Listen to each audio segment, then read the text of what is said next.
Hello friends. आज हम आपके सामने आपके अपने नोट्स के टॉप 50 करंट अफेयर को जो है शेयर कर रहे हैं, जिसे आप ज़रूर देखें और आने वाले एग्ज़ाम के लिए प्रिपरेशन करें। ये क्वेश्चन आपके लिए बहुत इंपॉर्टेंट हो जाएंगे अगर आप इसको देखेंगे। तो एक बार ज़रूर इस टॉप 50 क्वेश्चन को ज़रूर देखें।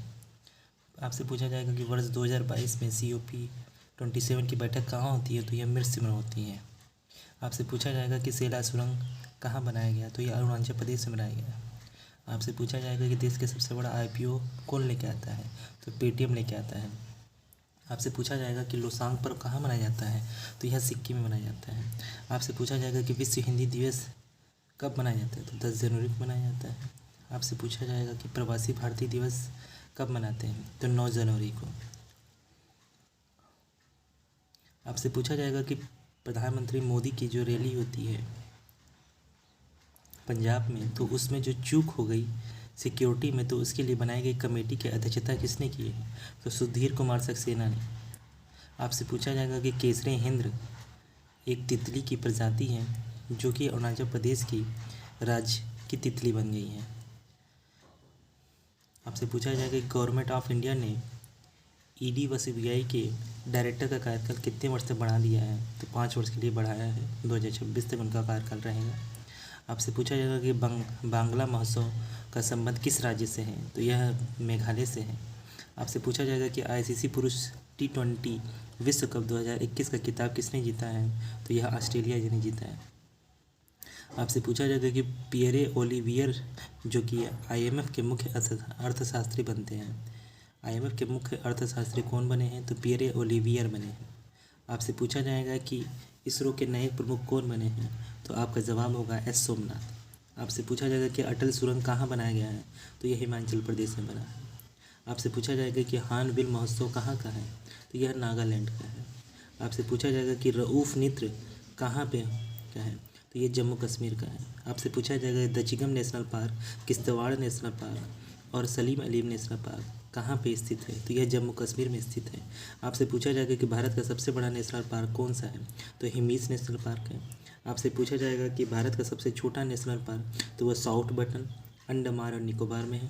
आपसे पूछा जाएगा कि अटल बिहारी वाजपेयी के जन्मदिन पे कौन सा दिवस मनाते हैं, तो सुशासन दिवस मनाते हैं और यह 25 दिसंबर को मनाया जाता है। आपसे पूछा जाएगा कि प्रतिवर्ष कारगिल का विजय दिवस कब मनाते हैं, तो यह 26 जुलाई को मनाते हैं। आपसे पूछा जाएगा कि WTO की पहली महिला अध्यक्ष कौन बनी थी, तो वो नागोजी ओगंजा-इवेला बनती है। यह नाइजीरिया के वित्त मंत्री थी। आपसे पूछा जाएगा कि काकतीय रुद्रेश्वर अथवा रामाप्पा देवी मंदिर कहाँ पे स्थित है, तो यह तेलंगाना में स्थित है। तो यह इम्पोर्टेंट इसलिए हो जाता है कि आपकी इंडिया में यूनेस्को के द्वारा जो वर्ल्ड हेरिटेज साइट चुनी जाती है, तो यह भारत की 39वीं साइट होती है। अच्छा, आपसे पूछा जाएगा कि धौलावीरा कहाँ स्थित है, यह गुजरात में स्थित है। तो इसे जो है कोट दी डिब्बा कहते हैं और यूनेस्को की यह 40वीं साइट होती है भारत में। आपसे पूछा जाएगा कि टोक्यो ओलंपिक में सबसे कम उम्र की गोल्ड विनर कौन बनी थी, तो मोमोजी निशिया, यह जापान को बिलोंग करती है। इनका खेल अगर पूछे आपसे, तो स्ट्रीट स्केट बोर्डिंग इनका खेल है। आपसे पूछा जाएगा कि भारत और रूस के मध्य कौन सा एक्सरसाइज होता है, तो यह इंद्र एक्सरसाइज होता है। आपसे पूछा जाएगा कि भारत और फ्रांस के मध्य कौन सा एक्सरसाइज होता है, तो मित्र शक्ति एक्सरसाइज होता है। आपसे पूछा जाएगा कि भारत का ऐसा कौन सा प्रथम राज्य है जिसने नल द्वारा जल प्रदान किया, तो वह राज्य गोवा होगा। आपसे पूछा जाएगा कि कांडला बंदरगाह का नाम क्या हो गया है, तो कांडला बंदरगाह का नया नाम दीनदयाल पोर्ट हो गया है। यह कांडला बंदरगाह गुजरात में स्थित है। आपसे पूछा जाएगा कि सतपुड़ा रेंज की सबसे ऊंची चोटी कौन सी है, तो यह धूपगढ़ चोटी है। आपको पूछा जाएगा कि भारत में अफ्रीकी चीतों को किस नेशनल पार्क में लाया जाता है, तो आपका जवाब होगा कूनो नेशनल पार्क में। अफ्रीकी चीतों को भारत को कूनो नेशनल पार्क में लाया जाएगा। यह बहुत ही इंपॉर्टेंट है क्योंकि यहाँ पे आपके जो चीते हैं भारत में विलुप्त हो चुके हैं, उन्हें फिर से पुनः लाया जा रहा है पुनर्प्रवास के लिए। आपसे पूछा जाएगा कि मुदुमलाई जो टाइगर रिजर्व है वो किस राज्य में स्थित है, तो यह तमिलनाडु में स्थित है और यह भारत का 51वां टाइगर रिजर्व होता है। और आपसे पूछा जाएगा कि भारत का 52वां टाइगर रिजर्व कौन सा है, तो रामगढ़ विषधारी होता है, तो यह राजस्थान में स्थित है। आपसे पूछा जाएगा कि भारत का 53वां राज्य टाइगर रिजर्व, जो कि सबसे लेटेस्ट टाइगर रिजर्व है भारत का, उसका नाम है गुरु घासीदास, जो कि छत्तीसगढ़ में स्थित है। आपसे पूछा जाएगा कि अंतर्राष्ट्रीय बाघ दिवस कब मनाया जाता है, तो यह 29 जुलाई को मनाया जाता है। आपसे पूछा जाएगा कि न्यू एजुकेशन पॉलिसी कितने सालों के बाद आता है, तो यह 34 ईयर के बाद आता है। न्यू एजुकेशन पॉलिसी 34 ईयर्स के बाद आता है। और इसके लिए जो कमेटी गठित की है उसकी अध्यक्षता किसने की है, तो उसकी अध्यक्षता जो है कस्तूरी रंजन ने की है, के कस्तूरी रंजन ने। आपसे पूछा जाएगा कि न्यू एजुकेशन पॉलिसी कब आता है, तीसरा, तो यह जो है 2020 में आया है, तीसरा है ये 34 वर्षों के बाद। अगर आपसे पूछेगा कि जो पहले जो न्यू एजुकेशन पॉलिसी का 10+2 स्लैब था, उसको कन्वर्ट करके कौन सा स्लैब लाया गया है, तो उसको कन्वर्ट करके 5+3+3+2 स्लैब लाया गया है। आपसे पूछेगा कि भारत का पहला खेल यूनिवर्सिटी कहाँ स्थापित किया गया है, तो मणिपुर में। खेलों को उद्योग का दर्जा किस राज्य ने दिया है, तो आपका जवाब होगा मिजोरम ने। आपका जवाब, आपसे क्वेश्चन पूछा जाएगा कि SCO की 2021 में बैठक कहाँ होती है, तो यह दुशांबे ताजिकिस्तान में होती है। और अगर आपसे पूछा जाए कि SCO का नवीनतम सदस्य कौन बनता है, तो यह ईरान इसका नवीनतम सदस्य बनता है। SCO संघाई कोऑपरेशन ऑर्गेनाइजेशन के हेडक्वार्टर चीन और बीजिंग में है, ठीक है। भारत और पाकिस्तान इसमें 2010 में शामिल होते हैं। आपसे पूछा जाएगा कि भारत में प्रोजेक्ट टाइगर कब लाया गया, तो भारत में प्रोजेक्ट टाइगर 1973 में लाया गया।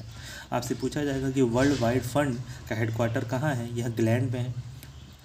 इसका अगर प्रतीक चिन्ह पूछे तो लाल पांडा है। और अगर आपसे पूछे कि वर्ल्ड वाइड फंड की स्थापना कब होती है, तो 1961 में होती है। आपसे पूछा जाएगा कि यूनाइटेड नेशन की जनरल असेंबली की 76वीं बैठक होती है, 76वीं बैठक जो होती है उसकी अध्यक्षता किसने की थी, तो उसकी अध्यक्षता अब्दुल्ला शाहिद ने की थी। आपसे पूछेगा कि यूनाइटेड नेशन जनरल असेंबली की जो 76वीं बैठक की अध्यक्षता अब्दुल्ला शाहिद ने की थी, वह किस देश से बिलोंग करते हैं, वह किस देश को रिप्रेजेंट करते हैं, तो आपका जवाब होगा कि वह मालदीव के विदेश मंत्री हैं, यानी वह मालदीव के रहने वाले, मालदीव से बिलोंग करते हैं।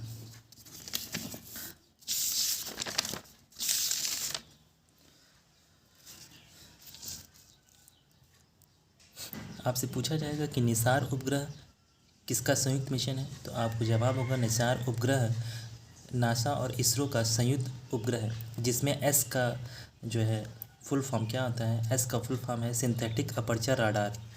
और G20 की बैठक 2021 में कहाँ होती है, तो आपका आंसर होगा इटली में। आपसे पूछेगा 2022 में इसकी बैठक कहाँ होती है, तो इंडोनेशिया में।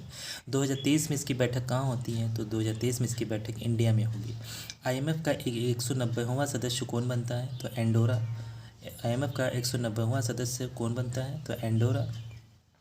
यूनाइटेड नेशन का 193वां सदस्य कौन बनता है, तो साउथ सूडान बनता है। आपसे पूछेगा कि राष्ट्रीय लोकमान्य तिलक पुरस्कार 2021 में किसे दिया गया है, साइरस पूनावाला को दिया गया है। आपसे पूछेगा कि हुमायूं का मकबरा किस शैली में बनाया गया है, तो यह चारबाग शैली में बनाया गया है। आपसे पूछेगा कि जो G20 की बैठक 2021 में होती है, तो इसकी थीम क्या होती है, इसकी थीम होती है बिल्ड बैक बेटर। आपसे पूछा जाए कि भारत की पहली ऑक्सीजन एक्सप्रेस कहाँ से कहाँ के बीच में चलाई गई थी, तो यह मुंबई से विशाखापट्टनम के बीच में चलाई गई थी। आपसे पूछेगा कि खजुराहो का जैन मंदिर किस शैली पे बनाया गया है, तो पंचायतन शैली में बना है। आपसे पूछा जाएगा 2021 में सैयद मुश्ताक अली ट्रॉफी किस राज्य ने जीती है, तो आपका आंसर होगा तमिलनाडु में। आपसे पूछा जाएगा कि तमिलनाडु के पोंगल पर्व पर एक भैंसा दौड़ कराया जाता है, इसका नाम क्या है, तो इसका नाम है जल्लीकट्टू। या आपसे क्वेश्चन ऐसे ही पूछ सकता है कि जल्लीकट्टू जो पोंगल त्यौहार में मनाया जाता है वह किस राज्य में होता है, तो वह तमिलनाडु में सेलिब्रेट होता है। आपसे पूछा जाएगा कि तमिलनाडु में स्थित जो कुंडलकुलम परमाणु संयंत्र है वह किस देश के सहयोग से बनाया जाता है भारत में, तो वह रूस के सहयोग से बनाया जाता है। आपसे पूछा जाएगा कि पहला रीप्रोग्रामेबल उपग्रह कौन सा है, तो वह यूटेलसैट क्वांटम है।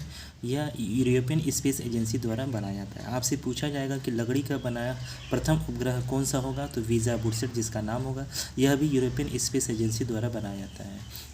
आपसे पूछा जाएगा कि परजीवरेंस रोवर जो नासा द्वारा लॉन्च किया जाता है, यह किस मिशन के तहत लॉन्च किया जाता है, यह मंगल मिशन में है। आपको बता दें कि परजीवरेंस रोवर के साथ इंजेनिटी हेलीकॉप्टर जाता है, जो कि अंतरिक्ष में उड़ान करने वाला पहला हेलीकॉप्टर भी बनता है।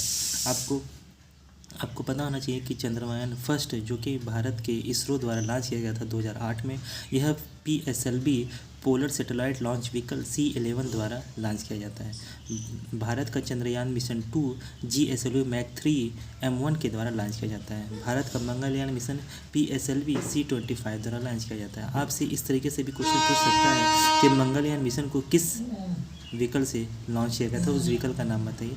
तो polar satellite launch vehicle C25 होता है। आपसे पूछा जाएगा कि गगनयान मिशन उसके उसके लिए जो इंजन, उसके इंजन का जो नाम है वो विकास है।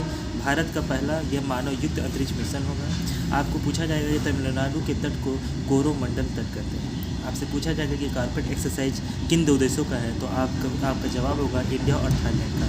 तो सो फ्रेंड्स, आपको ये मेरे 56 क्वेश्चन कैसे लगते हैं, आप इसका ज़रूर फीडबैक मुझे दीजिएगा, और ताकि मुझे इसे यह मिल सके, यह हो सके कि हाँ आपको ये क्वेश्चन अच्छे लगे और आपके फीडबैक मुझे प्रोत्साहित करेंगे, और मैं ऐसे ही और नए क्वेश्चन बना के आपको दे सकूँ, जिससे कि आप आने वाले एग्ज़ाम में अपनी तैयारी को पूर्ण रूप दे सकें।